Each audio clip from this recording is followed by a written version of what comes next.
Have you ever wondered why some countries are richer than others? It's a question that has puzzled economists and laymen alike for centuries.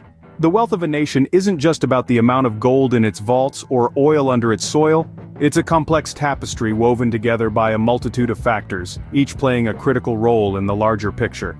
Think of natural resources, those precious commodities that fuel our industries and light up our homes. Then there's human capital, the skills, knowledge and creativity of a country's population, the driving force behind innovation and growth. And let's not forget economic policies, the rules of the game that can either stimulate progress or stifle it. These factors and many more combine in unique and often surprising ways to shape a country's economic landscape. So buckle up. In the next few minutes, unravel the mystery of how a country's economy works. To understand this, grasp the basics of economics first. Imagine you're at a bustling farmer's market. On one side, you've got sellers with their carts overflowing with fresh fruits and vegetables. This is what we call supply. On the other side, you have eager shoppers, baskets in hand, ready to buy. That's demand. In a perfect world, supply meets demand. When there are enough apples for everyone who wants one, the price stays steady. But what happens when there's a sudden apple shortage? Maybe there was a drought or a blight. Now there are fewer apples, but the same number of apple-loving shoppers. This is where the law of supply and demand kicks in. With fewer apples to go around, shoppers are willing to pay more to get their hands on one, so the price of apples goes up. That's inflation. On the other hand, consider a year with a bumper apple harvest. There are apples everywhere, but still the same number of shoppers. Now sellers have to lower their prices to ensure they sell all their apples before they go bad. That's deflation. Now let's think of these apples as goods and services in an economy. The farmers are businesses and the shoppers are consumers. When businesses can produce enough goods to meet consumer demand, prices remain stable. But when there's a shortage or excess of goods, prices can fluctuate, leading to inflation or deflation. This is a simplified version of the story, of course. There are many other factors at play in a real economy, like government policies and global trade. But it gives you a basic understanding of how supply and demand can impact prices. Also, remember that while inflation and deflation can sound scary, they're not always bad. Sometimes they're just signs of a healthy, changing economy. Like an apple tree in different seasons, economies go through cycles of growth and contraction. Now that you're familiar with the basics, let's dive deeper. Ever wondered what role the government plays in the economy? It's like the conductor of a grand orchestra, wielding the baton to guide the symphony of economic activities. The first and most direct way the government influences the economy is through taxes. Taxes, however, are not just a way for the government to fill its coffers. They are a tool for shaping economic behavior. High taxes on cigarettes, for example, are intended to discourage smoking. Tax incentives, on the other hand, can encourage investments in certain areas like renewable energy. In addition to collecting taxes, the government also spends money on public services. This includes everything from maintaining roads and bridges to funding schools and healthcare. This government spending in turn injects money into the economy, providing jobs and stimulating economic activity. But the government's role doesn't stop there. It also regulates businesses to ensure fair competition and protect consumers. This can include everything from setting minimum wages to prevent exploitation of workers, to enforcing environmental regulations to prevent businesses from causing undue harm to our planet. Another key role of the government is managing inflation. Inflation, the rise in the cost of goods and services over time, can erode purchasing power if it gets out of hand.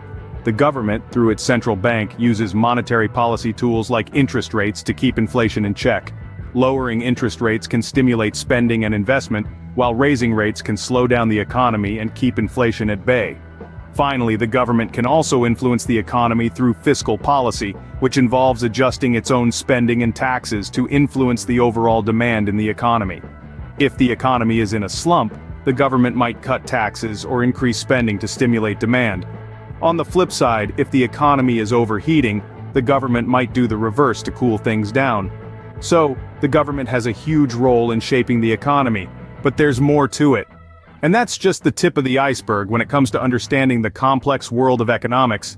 Stay tuned for the next part where we delve into the influence of global trade. Now, think about how your locally bought coffee might affect the economy of Brazil. Yes, you heard it right.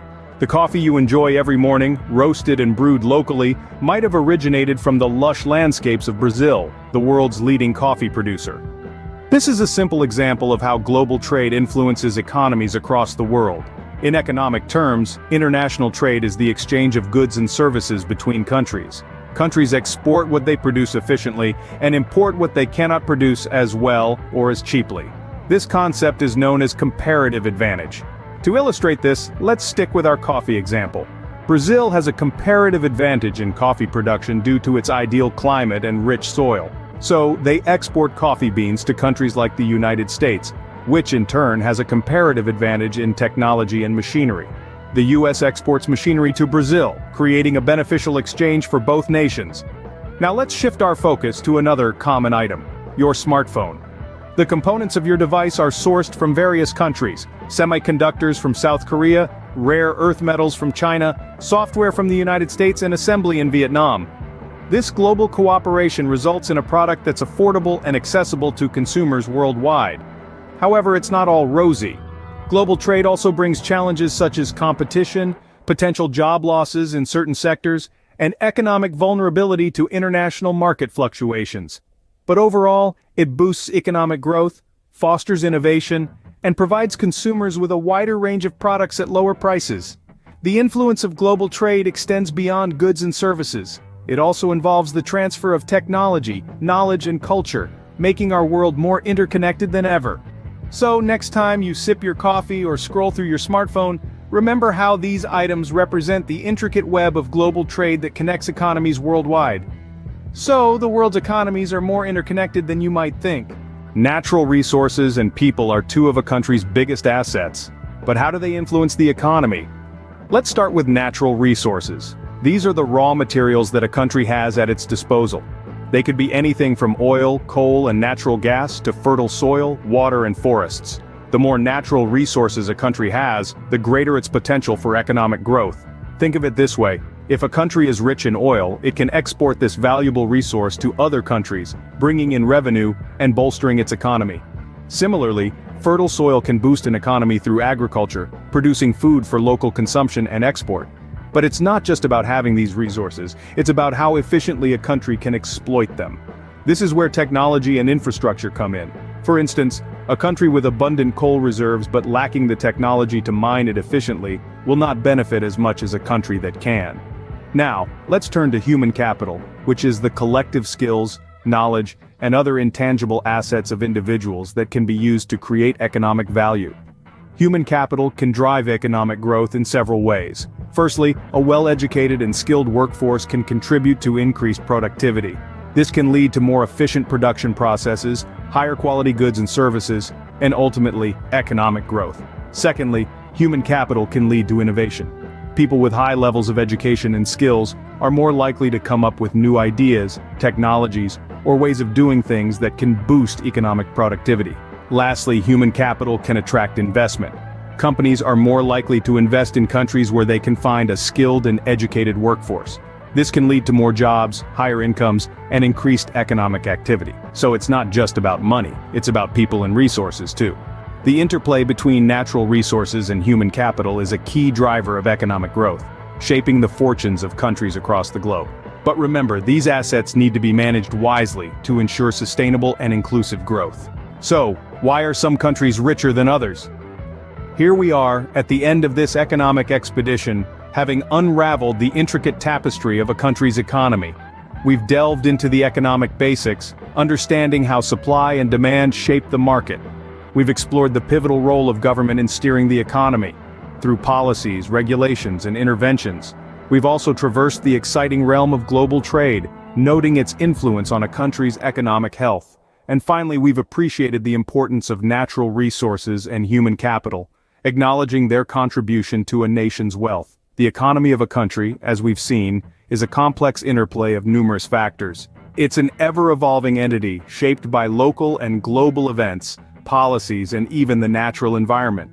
So next time you sip your coffee, remember, you're part of a global economic web. Isn't that something to ponder?